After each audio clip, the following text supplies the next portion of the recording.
الحمد لله وكفى وسلام على عباده الذين اصطفى أما بعد فأعوذ بالله من الشيطان الرجيم بسم الله الرحمن الرحيم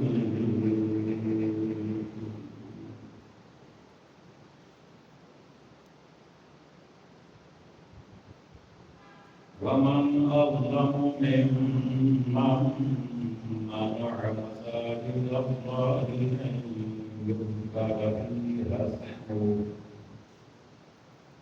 أن يذكر فيها اسمه وسعى في خرابها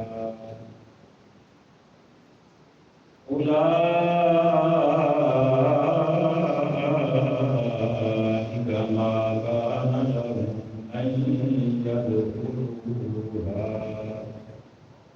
أن يدخلوها إلا خائفين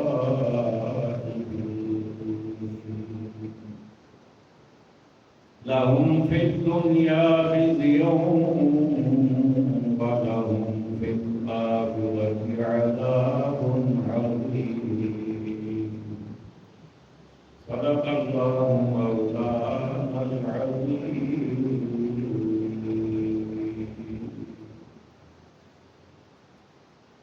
مل کر پڑھیے صلی اللہ علیہ یا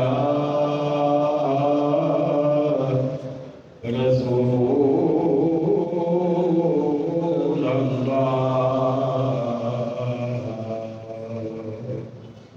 وسلم علیہ یا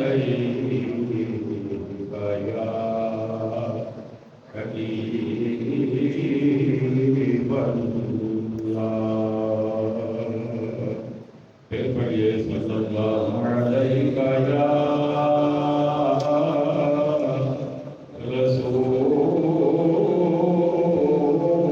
اللہ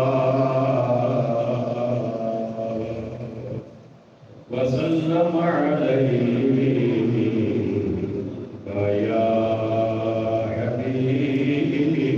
حبیب اللہ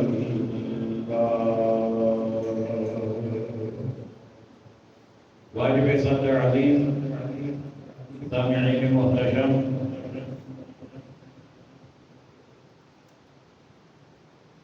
حاضرین مکرم خوشامد مصطفیٰ کریم علیہ السلام جان نثاران صحابہ کرام محبان اہل بیت العظام اور عقیدت مندان اولیاء کرام اللہ تعالیٰ کے فضل و احسان سے تفسیر قرآن کا سلسلہ سورۃ البقرہ آیت نمبر 113 تک مکمل ہو چکا ہے۔ آج آیت نمبر 114 سے ابتدا کر رہا ہوں۔ دعا ہو رہے ہیں رب ذوالجلال حق کہنے کی، سننے کی، سمجھنے کی، عمل کرنے کی اور آگے پہنچانے کی توفیق عطا فرمائے۔ فرمایا ومن اظلم ممن منع مساجد اللہ ان یذکر فیہا اسمہ وسعى في خرابها، اور اس سے بڑھ کر ظالم کون جو اللہ کی مسجدوں کو روکے ان میں نام خدا لیے جانے سے، وسعى في خرابها اور ان کی ویرانی میں کوشش کرے، اولئک ما کان لهم ان يدخلوها الا خائفین، ان کو نہ پہنچتا تھا کہ مسجدوں میں جائیں مگر ڈرتے ہوئے، لهم فی الدنیا خزی، ان کے لیے دنیا میں رسوائی ہے، وَلَهُمْ فِي الْآخِرَةِ عَذَابٌ عَظِيمٌ، اور آخرت میں بڑا عذاب۔ اس آیت مقدسہ میں خالق کائنات نے ذکر فرمایا، ایک واقعے کی جانب اشارہ فرماتے ہوئے، نصرانیوں نے بنی اسرائیل پر فوج کشی کی، اور ان کے نصرانی کا مطلب عیسائیوں نے بنی اسرائیل پر حملہ کیا، ان کے مردوں کو قتل کر دیا اور ان کے اولادوں کو قیدی بنا لیا، تورات شریف کو جلا دیا، بیت المقدس کو ویران کر دیا، اس میں نجاست ڈال دی، اور یہ سلسلہ بیت المقدس کی ویرانی کا ایک طویل عرصے تک قائم رہا۔ پھر اللہ نے اپنے محبوب کے غلاموں میں سے ایک غلام کا انتخاب کیا، اور اس غلام نے اللہ کے اس گھر کو دشمنوں سے آزاد کروایا، اور وہ رسول اللہ کا جو غلام ہے، کیفیت یہ ہے کہ نہ کوئی باڈی گارڈ ہے، نہ کوئی سیکورٹی آفیسر ہے، نہ آگے پیچھے کوئی محافظ ہیں، جہاں جاتے ہیں پتھر کا سرہانہ بنا کے وہیں آرام فرما ہو جاتے ہیں، کوئی ڈر نہیں، کوئی خوف نہیں، کوئی خطرہ نہیں۔ لیکن ان کے نام میں رعب اتنا ہے کہ ہزاروں میل دور کافر ان کا نام سنتے ہیں تو وہ لرز جاتے ہیں۔ اس ہستی کا نام نامی اسم گرامی فاروق اعظم ہے رضی اللہ تعالی عنہ۔ آپ نے اپنے دور خلافت میں بیت المقدس کو آزاد کروایا، تو اس آیت کریمہ میں ان نصرانیوں کا ذکر کیا گیا کہ جنہوں نے اللہ کے گھر کو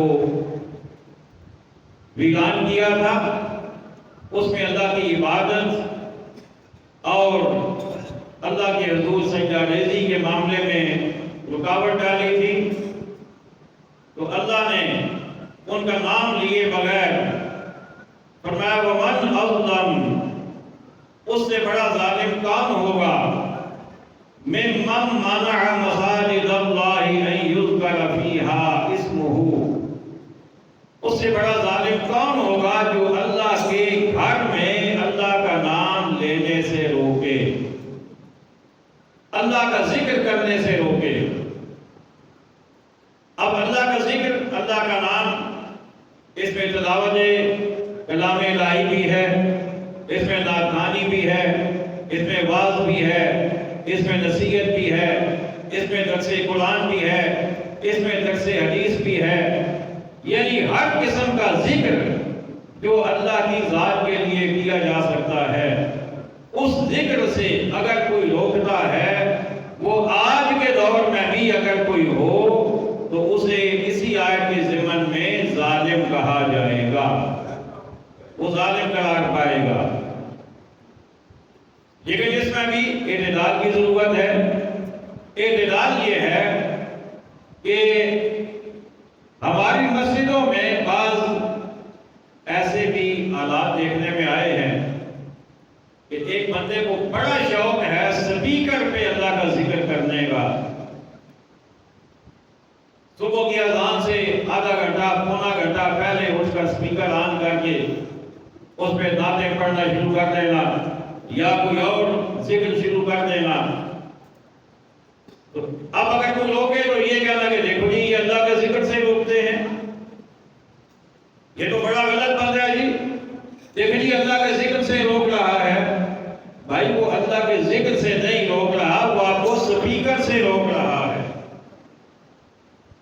ہمیں بھی تو اپنا رویہ ٹھیک کرنا چاہیے نا. اذان دیں آپ اسپیکر میں، بالکل ٹھیک ہے، چلے صاحب درود و سلام پڑھ لیں 1 2 دفعہ 3 دفعہ 4 دفعہ، لیکن اس کا یہ مطلب نہیں ہے کہ آپ پونا گھنٹہ اسپیکر پہ چڑھے رہیں اور اسے ہٹے ہی نہیں، اور پھر فتویٰ دوسرے پہ لگائیں کہ جی وہ غلط کر رہا ہے. اس کی کوئی مجبوری ہو سکتی ہے، اور رات کو دیر سے سویا ہو سکتا ہے، وہ کوئی بیمار ہو سکتا ہے، کوئی مریض ہو سکتا ہے، کسی کا گھر بالکل مسجد کے قریب ہو سکتا ہے. اب آپ کو کیا مصیبت پڑی کہ آپ اسے نماز سے گھنٹہ پہلے آپ اس کے کانوں پہ جا کے لو بلند آواز سے ذکر الہی شروع کر دیں؟ تو یہ بھی غلط ہے. اسپیکر پہ ذکر کرنا یہ کوئی شریعت میں حکم نہیں ہے اس کا. ہاں اب اذان آپ ضرور دیں اور 2 4 دفعہ درود و سلام پڑھ لیں، ہلکا سا ذکر کر لیں. آپ ہمیں اپنے رویے پہ بھی دھیان دینا چاہیے. ہاں اللہ کے ذکر سے اگر مسجد میں نماز کے بعد اللہ کا ذکر ہوتا ہے،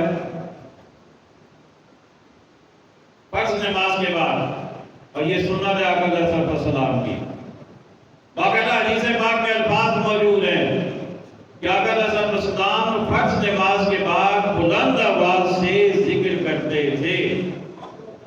یہ باقاعدہ بخاری شریف میں موجود ہے اور حدیث کی باقی کتابوں میں مشکوٰۃ شریف میں بھی موجود ہے کہ آقا علیہ السلام جب سلام پھیرتے تھے نماز کے بعد تو اس کے بعد بلند آواز سے آپ ذکر کرتے تھے. استغفر اللہ یہ الفاظ بھی موجود ہیں، اللہ اکبر یہ الفاظ بھی موجود ہیں. چوتھا کلمہ جو ہے اس سے ملتے جلتے الفاظ بھی موجود ہیں. یہ سارے ذکر موجود ہیں. تو اب آج کے دور میں اگر کوئی اس سنت پر عمل پیرا ہوتے ہوئے فرض نماز کے بعد اللہ کا ذکر کرتا ہے تو اسے منع کرنا اور اسے یہ کہنا کہ جی میری نماز میں خلل آ گیا ہے، میری نماز خراب ہو گئی ہے، آپ بلند آواز سے ذکر کرتے ہیں. اب یہاں پر 2 باتیں قابل غور ہیں. ایک بات تو یہ ہے کہ ذکر کرنے والوں کو بھی اپنی آواز مدھم رکھنی چاہیے. اب ایک بندہ ذکر کرے تو اس کی آواز بھی اگر زیادہ ہو تو وہ اچھی نہیں لگتی. تو اگر پوری جماعت مل کر اگر بلند آواز سے پورا زور لگائے گی تو وہ بھی مناسب نہیں ہے. مدھم آواز سے، دھیمے آواز سے ذکر کیا جائے، خوبصورت آواز سے ذکر کیا جائے. اب جو منع کرتا ہے وہ بھی غلط کر رہا ہے، اور اگر یہ پورا والیوم کھول رہے ہیں تو یہ بھی غلط کر رہے ہیں. تو دونوں کو اعتدال میں رہنا چاہیے. اللہ کا ذکر ضرور کیا جائے لیکن اعتدال کے ساتھ. اچھا یہ جو بات ہے کہ میری نماز میں خلل آ گیا ہے، میری نماز خراب ہو گئی ہے، آپ نے بلند آواز سے ذکر کیا ہے، میرا تجربہ اس کے خلاف ہے. پتہ نہیں آپ کا تجربہ کیا ہوگا. میرا تجربہ یہ ہے آج دن تک فرض نماز کے بعد کہیں پہ کلمہ پڑھا جا رہا ہو تو میری نماز میں خلل اس سے نہیں آیا. ویسے بھول گیا ہوں تو وہ اور بات ہے، اس سے میری نماز میں خلل نہیں آیا. وجہ کیا ہے؟ وجہ صرف یہ ہے کہ میرے ذہن میں، میرے دل میں، میرے دماغ میں یہ بات راسخ ہو چکی ہے کہ یہ سنت مصطفیٰ ادا کر رہے ہیں. جب آپ بھی اپنے دماغ میں یہ بات بٹھا لیں گے نا کہ یہ سنت مصطفیٰ ادا کر رہے ہیں تو آپ کی نماز میں خلل نہیں آئے گا. لیکن جب آپ کے دماغ میں یہ ہوگا کہ یہ کیا کر رہے ہیں، یہ انہوں نے کیا شروع کر دی ہے، تو پھر ضرور خلل آئے گا. ایک بات. اور دوسری بات یہ ہے کہ خلل اس وقت آتا ہے جب کوئی کام روٹین سے ہٹ کر ہو. اب مثال کے طور پہ آپ گھر میں اسٹڈی کرتے ہیں، آپ کے اپنے بچے ہیں، کوئی روتا ہے، کوئی گرتا ہے، کوئی چیختا ہے، کوئی چلاتا ہے، بہت کم آپ کو خلل محسوس ہوتا ہے کیونکہ یہ ایک روٹین ہے، آپ کو پتہ ہے کہ یہ ہوتا ہے، آپ اس کے عادی بن چکے ہوتے ہیں. لیکن جب کوئی نئی آواز جو اس میں شامل ہوگی تو ایک دم سے آپ چونک جائیں گے کہ یہ کس کی آواز ہے. ہوا ہے؟ بات گلی میں کوئی لڑائی، کوئی جھگڑا، کوئی گالی گلوچ شروع ہو جائے تو آپ ایک دم سے چونک جائیں گے، یہ کیا ہو گیا ہے، یہ کیا ہو رہا ہے؟ لیکن جو روٹین میٹر ہوتا ہے اس میں آپ کے دماغ میں، آپ کے ذہن میں خلل نہیں آتا۔ تو جب یہ روٹین میں کلمہ شریف پڑھا جا رہا ہے، ایک معتدل آواز میں پڑھا جا رہا ہے، تو کسی آدمی کے ذہن میں خلل نہیں آنا چاہیے۔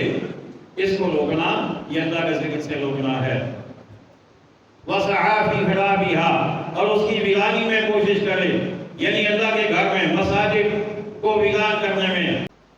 ایک اور بات میرے ذہن میں آ گئی، مفتی احمد یار خان صاحب نعیمی رحمۃ اللہ تعالی علیہ نے بڑے واضح الفاظ میں یہاں پر لکھا ہے اللہ کی مسجدوں سے ذکر کو روکنے کے حوالے سے۔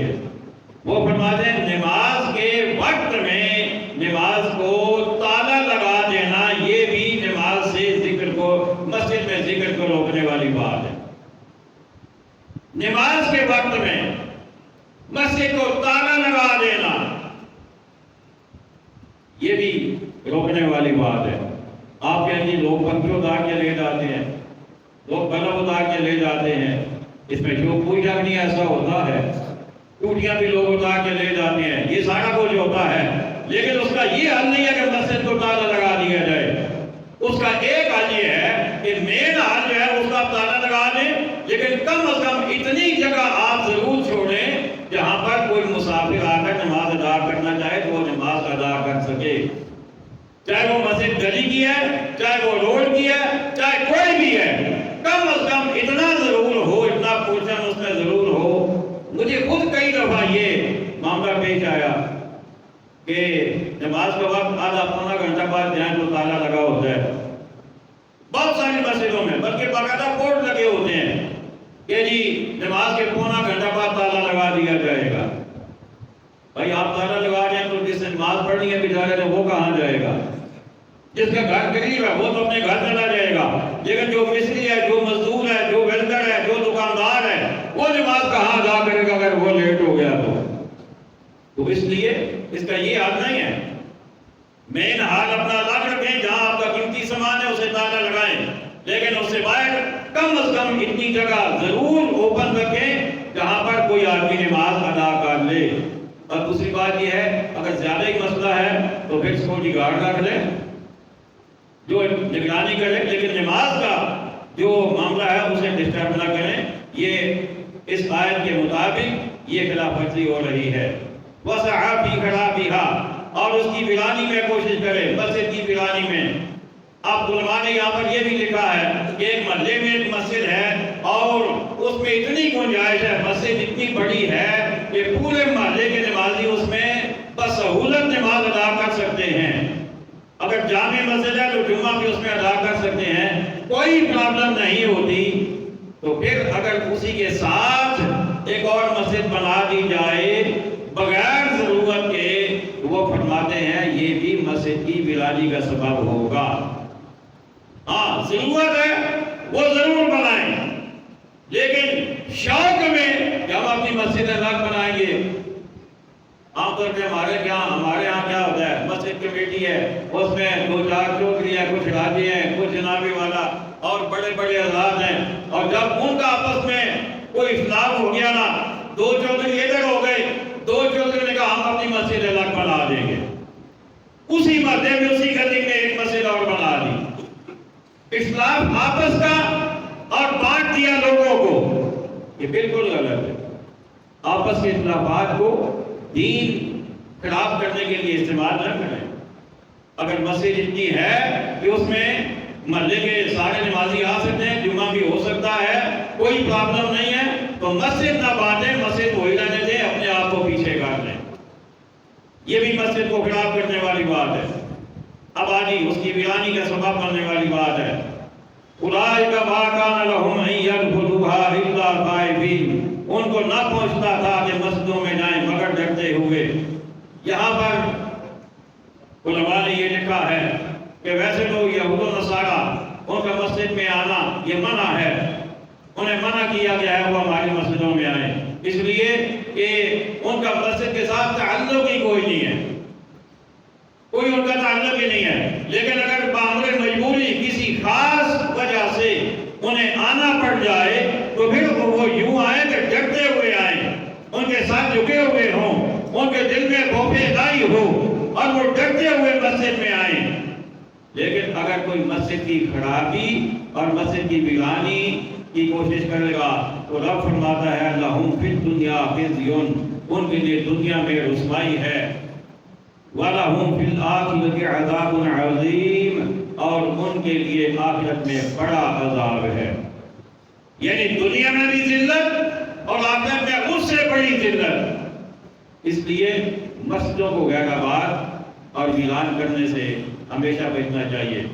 وَلِلَّهِ الْمَشْرِقُ وَالْمَغْرِبُ، مشرق اور مغرب اللہ ہی کا ہے۔ فَأَيْنَمَا تُوَلُّوا فَثَمَّ وَجْهُ اللَّهِ، تو تم جدھر منہ کرو ادھر وجہ اللہ، یعنی اللہ کی رحمت موجود ہے۔ ان اللہ واسع علیم، بے شک اللہ وسعت والا علم والا ہے۔ اب یہاں پر یہ بتایا جا رہا ہے، اب پچھلی آیت میں کیا تھا کہ کچھ لوگ مسجدوں میں اللہ کے ذکر کرنے سے روک دیتے ہیں، مسجد میں جانے نہیں دیتے، وہاں تک پہنچنے نہیں دیتے، رکاوٹیں پیدا کر دیتے ہیں۔ اب اس آیت میں اہل ایمان کو بتایا جا رہا ہے کہ تمہیں گھبرانے پریشان ہونے کی ضرورت نہیں ہے۔ اگر تم کسی مسجد تک نہیں پہنچ سکتے تو تم جہاں بھی ہو تم اللہ کے ذکر کے لیے وہیں کھڑے ہو جاؤ، اللہ تمہاری عبادت کو قبول فرما لے گا۔ ہر طرف اللہ کی رحمت موجود ہے، جہاں بھی تم ہو اللہ کی رحمت وہیں پہ تمہیں اپنی آغوش پہ لے لے گی، اور اللہ کی رحمت بڑی وسیع ہے۔ ان اللہ، بے شک اللہ تعالیٰ واسع، وسعت والا، علیم اور علم والا ہے۔ وقال اتخذ اللہ ولدا، اور بولے خدا نے اپنے لیے اولاد رکھی۔ اب یہ آقا علیہ السلام سے پہلے کچھ لوگ حضرت عزیر علیہ السلام کو خدا کا بیٹا کہتے تھے، خدا کہتے تھے، اور نصرانی عیسائی حضرت عیسیٰ علیہ السلام کو خدا کا بیٹا کہتے تھے، اور ابھی تک کہتے ہیں۔ آج کے بھی جو عیسائی ہیں وہ عیسیٰ علیہ السلام کو اللہ کا بیٹا مانتے ہیں۔ مجھے بتائیے کہ جو اللہ کا بیٹا کسی کو مانے وہ درست ہے یا غلط ہے؟ صاف ہے یا غلط ہے؟ اللہ لم یلد ولم یولد، نہ وہ خود کسی کی اولاد نہ کوئی اس کی اولاد، نہ وہ خود کسی کا بیٹا نہ آگے اس کا کوئی بیٹا، وہ لم یلد ولم یولد ہے۔ اور یہی نصرانی، یہی عیسائی جب ان کی کرسمس کا موقع آتا ہے تو ہمارے مسلمان حکمران، وزیر اور مشیر اور بڑے بڑے جا کے ان کی کرسمس میں شامل ہوتے ہیں۔ کیا کرنے جاتے ہو وہاں پہ؟ کیا وہاں وہ توحید تمہیں سکھائیں گے؟ وہ تو وہاں پر اپنے مذہب کے مطابق یہی بک بک کریں گے نا کہ عیسیٰ علیہ السلام اللہ کے بیٹے ہیں۔ تو تم وہاں جا کر کیا کرتے ہو؟ ان کا ساتھ دیتے ہو؟ عقل ہی کوئی نہیں ہے، سمجھ ہی کوئی نہیں ہے۔ اور اب تو ایک اور معاملہ جو چند دن پہلے سوشل میڈیا پہ وائرل ہوا، آپ نے بھی دیکھا ہوگا کہ کراچی میں ایک معاملہ ہوا کہ عورتیں ایک جگہ پہ جا کر اپنا دودھ جمع کروائیں گی، عورتیں، مسلمان عورتیں اپنا دودھ جن کے اپنے بچے ہیں، لیکن اپنے بچوں کو پلائیں یا نہ پلائیں، لیکن اپنا دودھ نکال کر وہاں جمع کروائیں گی، اور وہاں پر پھر وہ بچے جن کو کوئی دودھ پلانے والی عورت نہیں ہے وہ وہاں پر انہیں لایا جائے گا یا دودھ ان تک پہنچایا جائے گا، تو وہ دودھ ان کو استعمال کروایا جائے گا۔ حالانکہ شریعت کا مسئلہ یہ ہے کہ اگر ایک عورت کا دودھ دو بچے پی لیتی ہیں، ایک سگا بیٹا ہے ایک اس کا سگا نہیں ہے، تو وہ دونوں رضائی بھائی کہلاتے ہیں۔ ایسے ہی اگر اس کا سگا بیٹا ہے اور ایک بچی جو اس کی اپنی بچی نہیں ہے، غیر کی بچی ہے، وہ دونوں جب اس ایک عورت کا دودھ پیئیں گے وہ آپس میں رضائی بھائی بہن بھائی کہلائیں گے، ان کا آپس میں نکاح، مجھے بولیے، ان کا آپس میں نکاح نہیں ہو سکتا۔ اب جب یہ عورتیں جا کر اپنا دودھ وہاں پر جمع کروائیں گی، اب کیا پتا کہ کس بچے نے اس کا دودھ پیا ہے، کس بچی نے اس کا دودھ پیا ہے۔ کل کو اسی عورت کا بیٹا اور اسی عورت کا دودھ پینے والی بچی، ان کا آپس میں نکاح کر دیا گیا تو کون ذمہ دار ہوگا؟ بہن بھائی کا نکاح آپس میں ہو جائے گا، کون ذمہ دار ہوگا؟ یعنی بے دین قسم کے، گمراہ قسم کے لوگ جب حکمران بن جاتے ہیں، جنہیں دین کی سمجھ ہی کوئی نہیں ہے، وہ پھر ایسے کارنامے سر انجام دیتے ہیں۔ تو پہلے شریعت سمجھی جائے۔ کتنے اچھے لوگ تھے کہ جو خود عالم نہیں ہوتے تھے، حکمران بن جاتے تھے، ہر فیصلہ علماء سے پوچھ کے کرتے تھے۔ کوئی بھی قدم اٹھانے سے پہلے علماء سے رابطہ کر کے پوچھتے تھے کہ حضور یہ کام کریں یا نہ کریں، یہ جائز ہے یا ناجائز ہے۔ تو ان کی ایک حکمران میرے ذہن میں ان کا نام ابھی نہیں ہے، وہ جب فوت ہونے لگے تو انہوں نے کہا کہ میرا فلاں صندوق جو ہے وہ میرے ساتھ قبر میں دفن کرنا ہے۔ تو بڑے حیران ہوئے کہ پتہ نہیں کتنا مال ہوگا، کتنے اس میں ہیرے جواہرات ہوں گے، یہ کہتے ہیں کہ اس کو قبر میں دفن کرنا ہے۔ تو انہوں نے ڈرتے ڈرتے پوچھ ہی لیا کہ حضور وہ صندوق اس میں ہے کیا؟ انہوں نے فرمایا کہ اس صندوق میں نے اپنی حکمرانی کے دوران جتنے فیصلے کیے ہیں میں نے علماء سے فتویٰ لے کے کیے ہیں، میں نے خود کوئی فیصلہ نہیں کیا، علماء سے فتویٰ لیا، اس کے بعد میں نے فیصلہ کیا، آرڈر دیا۔ وہ سارے فتوے اس صندوق میں موجود ہیں، وہ میرے ساتھ دفن کر دینا۔ کل قیامت کے دن اگر اللہ نے کہا تم نے یہ کام غلط کیا تو میں کہوں گا یا اللہ میں تو غیر عالم تھا، میں تو عالم نہیں تھا، لیکن میں نے تو علماء سے فتویٰ لیا تھا، یا اللہ یہ فتویٰ ہے، جس عالم نے دیا ہے مولا اس سے پوچھ اس سے فتویٰ غلط کیوں دی ہے۔ اتنی بلا خوفی۔ اور آج کے ہمارے حکمران منہ پھاڑ کے کہتے ہیں مولویوں کی کیا حیثیت ہے جی، مفتیوں کا کیا ہے جی، ان کے فتووں کی کیا حیثیت ہے جی۔ یہی وجہ ہے کہ آج نوبت یہاں تک پہنچ گئی ہے کہ عورتیں جا کر اپنا دودھ جمع کروائیں گی اور وہ آگے بچوں کو پرووائڈ کیا جائے گا، کوئی پتہ نہیں وہی اسی محلے کا بچہ ہے، اسی محلے کی بچی ہے، لیکن ان کو نہیں پتا کس کا دودھ ہے، نہ ان کو پتا نہ جو پلوا رہے ہیں۔ کل انہی کا آپس میں نکاح ہو گیا تو نکاح کس کا ہوگا؟ بہن بھائی کا۔ تو اس لیے اللہ اکبر، رب نے فرمایا کہ دین کو برباد کرنے والے، مسجدوں کو ویران کرنے والے، ان کا عذاب بڑا دردناک ہے۔ ہاں، بات یہاں سے شروع ہوئی تھی کہ نصرانی اور باقی لوگ کہتے ہیں کہ اللہ نے اپنے لیے اولاد رکھی، یعنی اللہ کا بیٹا ہے، بیٹا بھی نہیں بیٹیاں۔ ایک وہ گروہ تھا، یہ تین قسم کے گروہ ہیں، ایک جو ہے وہ زہر علیہ السلام کو اللہ کا بیٹا مانتا ہے، ایک گروہ وہ ہے جو عیسیٰ علیہ السلام کو اللہ کا بیٹا مانتا ہے، اور مشرکین مکہ جو تھے وہ اللہ کے لیے فرشتوں کو اللہ کی بیٹیاں کہا کرتے تھے، فرشتوں کو اللہ کی بیٹیاں۔ تو اللہ نے فرمایا سبحانہ، فرمایا اللہ تو پاک ہے، وہ تو پاک ہے اولاد سے، نہ اسے بیٹے کی ضرورت ہے نہ بیٹی کی ضرورت ہے۔ بل لہ ما فی السماوات والارض، بلکہ زمین و آسمان میں جو کچھ ہے وہ سب اسی کی ملکیت ہے۔ کل لہ قانتون، سب اس کے حضور گردن ڈالے ہیں۔ یعنی تمہیں یہ جو بے جان چیزیں نظر آتی ہیں نا، یہ جو پہاڑ ہیں، یہ جو سمندر ہیں، یہ جو دریا ہیں، یہ جو پتھر ہیں، یہ جو حجر ہیں، یہ جو تمہیں بے جان نظر آتے ہیں، یہ بھی اس کے سامنے اپنے آپ کو جھکائے ہوئے ہیں، یہ بھی اس کے تابع ہیں، یہ بھی اس کی تابعداری کرتے ہیں۔ اللہ اکبر۔ اللہ گرامی، اللہ تعالی ہمیں عقائد صحیحہ اور اعمال صالحہ کی توفیق عطا فرمائے۔ وما علینا الا البلاغ المبین۔